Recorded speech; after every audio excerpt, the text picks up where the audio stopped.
Décidément, ces dernières semaines n'auront pas épargné Véronica Loubry et son compagnon Gérard Kadosh.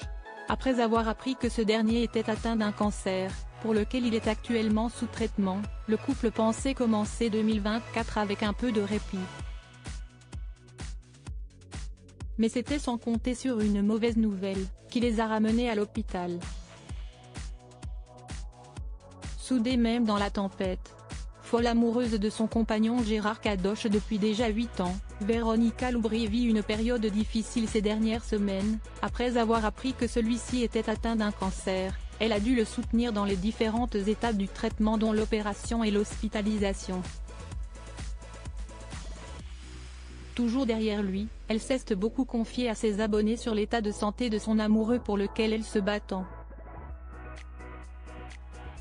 Et à la fin de la semaine, les nouvelles étaient enfin bonnes. Après 2 semaines d'hospitalisation pour l'ablation d'un organe et demi, le père des superbes Léa et Alison avait enfin reçu l'autorisation de rentrer chez lui. Mais ce bonheur a été de courte durée. Dès la soirée, il a dû retourner aux urgences en raison de violentes et fortes douleurs. Il était vraiment heureux de sortir. Malheureusement, tout ne s'est pas passé comme prévu.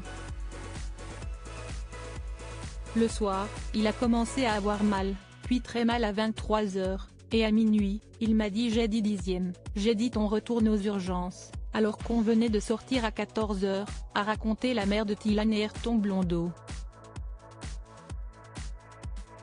Et la raison leur a rapidement été donnée par les médecins, encore une bactérie qui se balade, a-t-elle en effet expliqué. Attristée de cette nouvelle hospitalisation, elle qui pensait enfin pouvoir profiter de son compagnon, Véronica Loubry s'est ensuite montrée triste sur Instagram. J'espère de tout mon cœur que cette sénace de bactérie va vite partir, car si est une nouvelle bactérie, il y en avait déjà eu une, puis une deuxième. J'ai mal pour lui, je souffre pour lui, a-t-elle lancé. Mais la quinquagénaire a vite retrouvé le moral. Pour son chéri, elle reste forte en toutes circonstances. Pour rappel, c'est en avril dernier qu'elle a évoqué pour la première fois l'épreuve qui leur est tombée dessus. En larmes sur Instagram, elle s'est confiée peu à peu à ses abonnés, expliquant qu'avant le diagnostic, son amoureux semblait aller parfaitement bien.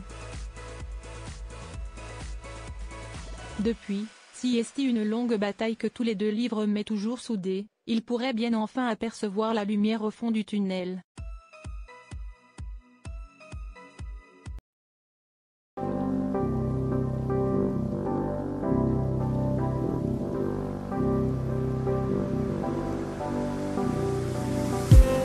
I just need